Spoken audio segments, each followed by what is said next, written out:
নমস্কার বন্ধুরা, কেমন আছো তোমরা সকলে? আশা করি সকলে খুব ভালো আছো। তোমাদের সকলকে আমার চ্যানেলে আরও একবার স্বাগত। আজকে তোমাদের আমি কুর্তি ফুল ড্রাফটিং কাটিং শেখাবো। তো চলো ভিডিওটা স্টার্ট করা যাক। তো বন্ধুরা, তোমরা মনে করো এটাই কাপড়ের টুকরোটা, কারণ বড়টা আমি ভাঁজ করে বোঝানোটা একটু সমস্যা হবে। তো সকলের বোঝার সুবিধার জন্য আমি এটা নিয়েছি, কাগজের টুকরোটা আমি তোমাদের ড্রাফটিংটা করে বোঝাবো। তো এটা আমাদের ধরো টোটাল 2 মিটার কি 2.5 মিটার কাপড় আছে, যেটা আমাদের কুর্তি তৈরি করতে লাগে। তো এটা আমরা প্রথমে মাঝখান থেকে এভাবে ভাঁজ করব চওড়ায়, দেন আমরা আরেকটা ভাঁজ করব লম্বায়। তো কি করে 4 ভাঁজ করলাম বুঝতেই পারছো। দিয়ে এবার আমরা এই ফোল্ডের দিকটা আমার দিকে রাখলাম, ঠিক আছে? ফোল্ডের দিকটা আমার দিকে, আর এদিকে চারটে, দেখো চারটে যে অংশ হয়েছে, চারটে ভাঁজ বোঝা যাচ্ছে। সেম ভাবে কাপড়টাও তোমরা ভাঁজ করে নেবে। এবার এর উপর থেকে তোমরা ড্রাফটিংটা শুরু করবে। প্রথমে তোমরা লম্বাটা দেখে নেবে তোমাদের কতটা লম্বা আছে। সাপোজ তোমাদের 40 ইঞ্চি বা 42 ইঞ্চি তৈরি দরকার। তো যতটা কুর্তি তৈরি দরকার তার সাথে আরো 2 ইঞ্চি তোমরা মার্জিন অ্যাড করে নেবে।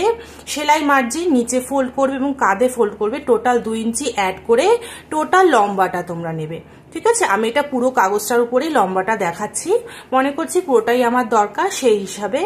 এবার আমরা নেব এখান থেকে কাঁধের মাপটা। তো কাঁধের মাপটা আমরা যা মাপবো তার অর্ধেক এখানে নিতে হবে, ঠিক আছে? আমি এটা ক্লোজ যে ছোট গলা, সেই গলা কুর্তি একদম বেসিক যেটা, সেটা বোঝাচ্ছি। তো কাঁধে গলা ডিপ হলে কি হবে সেই বিষয় নিয়ে, সেই টপিকটা নিয়ে আমরা অন্য কোনো দিন আলোচনা করব। আজকে আমি বেসিক যে কুর্তি কাটিং সেটা তোমাদের দেখাচ্ছি, সেজন্য কাঁধ যা নিয়েছি তার ঠিক অর্ধেক করে নেব। যদি কাঁধ শোল্ডার তোমার মাপে এসে থাকে 12 ইঞ্চি, তাহলে তুমি এখানে নেবে তার হাফ 6। যদি 14 হয়ে থাকে তাহলে 7 নেবে, ঠিক আছে? তো এর চেয়ে বেশি যাদের কাঁধ চওড়া, বেসিক্যালি 7টাই আমাদের দরকার হয়, মানে 14 ইঞ্চিতেই আমরা ক্লোজ গলার মার্কিংটা করে থাকি। তো আমি মনে করলাম আমার 14 ইঞ্চি এসছে, আমি তার অর্ধেক 7 ইঞ্চিতে এখানে একটা কাঁধের দাগ করলাম। এবার এখান থেকে বগলের রাউন্ডটা দেওয়ার জন্য আমাদের নিচের দিকে নামাতে হয়। তো এটা 7 নিলে আমরা এইটাও কিন্তু 7 ইঞ্চি নেব, ঠিক আছে? এইবার এখান থেকে আমাদের একটা দাগ কাটতে হবে, মানে যেখানে আমাদের বগলের ডিপটা শেষ করেছি, বগলের দাগটা নামিয়েছি, ঠিক এই লাইন বরাবর আমাদের চেস্টের, আপার চেস্টের 4 ভাগের 1 ভাগ, মানে আমি যখন দেখিয়েছিলাম কি করে বডি মেজারমেন্ট নিতে হয়, তখন বলেছিলাম একদম আর্মহোলের নিচ থেকে রাউন্ডে আপার চেস্টের মাপ নিতে হয়। তো আপার চেস্ট যা আসবে, তোমাদের যে কোনো মাপের কুর্তি যা আসবে আপার চেস্ট, সেটার সাথে আরো 2 ইঞ্চি যোগ করবে, তাকে 4 দিয়ে ভাগ করবে, করে যেটা বেরোবে সেটা বরাবর, এই বরাবর যে লাইনটা হবে তার মাপটা তাই হবে।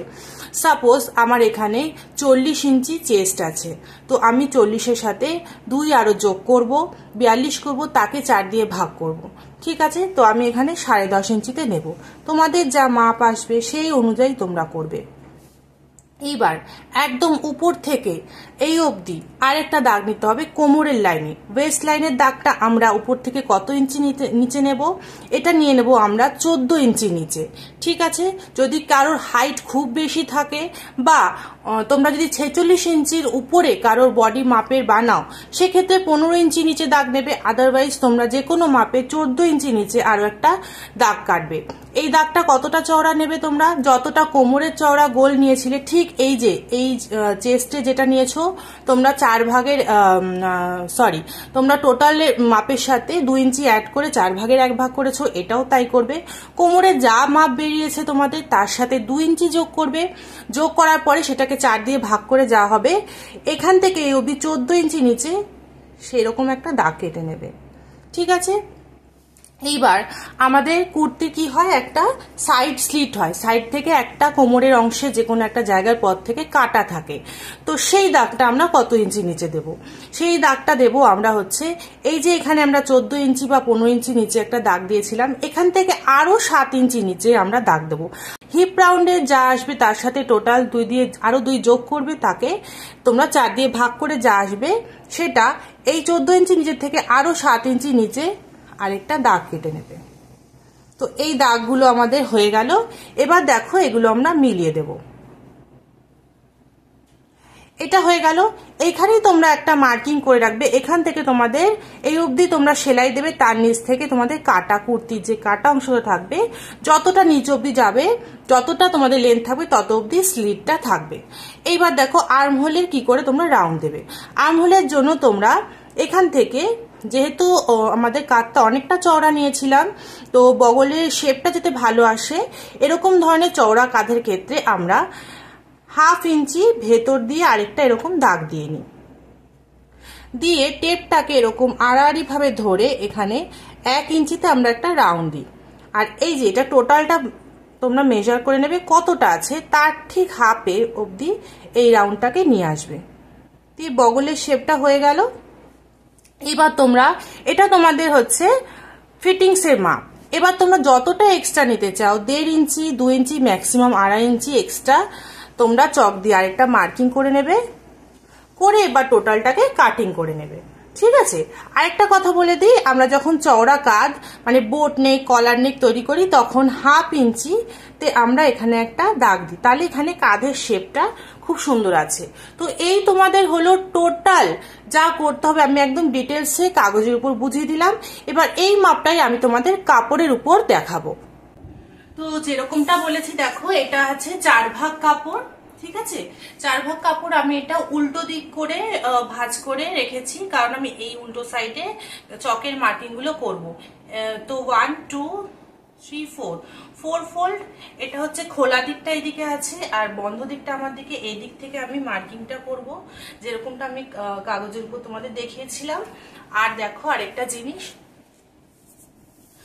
আর হচ্ছে এই দিকটা যে নিচে লম্বার খোলা দিকটা সেটা আমি উপর দিকে রেখেছি।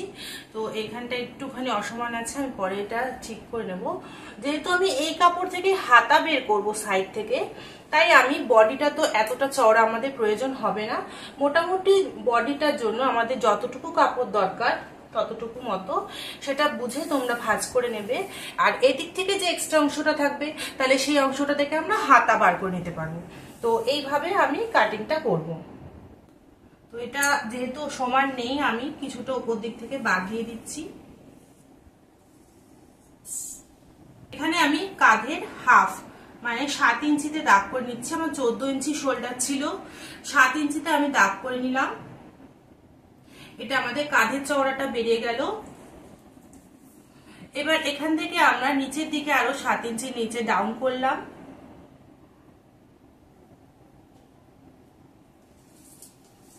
এইবার এখান থেকে আমরা আপার চেস্টে 4 ভাগের 1 ভাগ নিচ্ছি। এখান থেকে 7 ইঞ্চি শেষ হচ্ছে, ঠিক সেখান থেকেই 4 ভাগের 1 ভাগ নেব। তো এটা আমাদের ছিল হচ্ছে 42 ইঞ্চি আপার চেস্ট, তার সাথে 2 ইঞ্চি অ্যাড করেছি, তো সেটা হচ্ছে 44, তার 4 ভাগের 1 ভাগ 11 ইঞ্চিতে আমি এখানে মার্কিং করছি।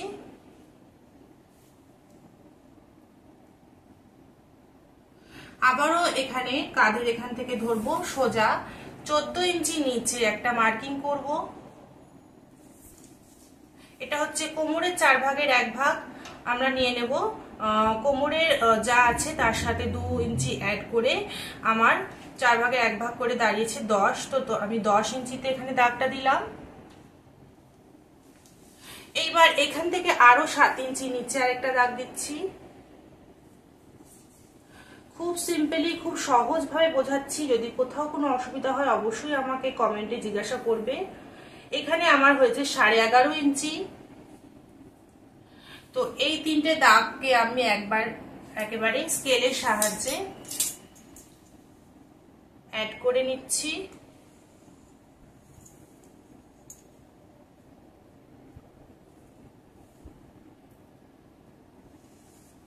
ঠিক আছে, এবার এখান থেকে আমরা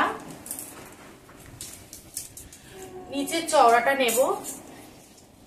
আমার এখানে কোমরে এখানে 11.5 হয়েছিল, স্ট্রেট করতে চাইলে 11.5তেই দাগ দেবে, কিংবা একটু চওড়া যদি তোমরা করতে চাও সেটাও করতে পারো। আমি এখানে 12.5তে দাগ দিয়ে নিচ্ছি। এবার এই দাগটা এই দাগের সাথে আমি মিলিয়ে দেব। তো এটা হয়ে গেল। আমি এবার এই অবধি এক্সট্রা নেব হচ্ছে 2 ইঞ্চি। কোমর অবধি আমি এক্সট্রা কাপড় নিলাম 2 ইঞ্চি করে। যা মার্কিং করেছি তার থেকে 2 ইঞ্চি দূরে দূরে আমি দাগ কেটে নিচ্ছি। তো এটা আমার এক্সট্রা হয়ে গেল। এইখান থেকে আমরা হচ্ছে চাপের সেলাইটা দেব। তো এই চাপের সেলাইটা 2 ইঞ্চি চওড়ায় ভাঙলে কিন্তু হবে না, এটা 1 ইঞ্চি বেশি নেওয়া যাবে না। তো এইখান থেকে আমি 1 ইঞ্চি দূরে দাগটা দিচ্ছি।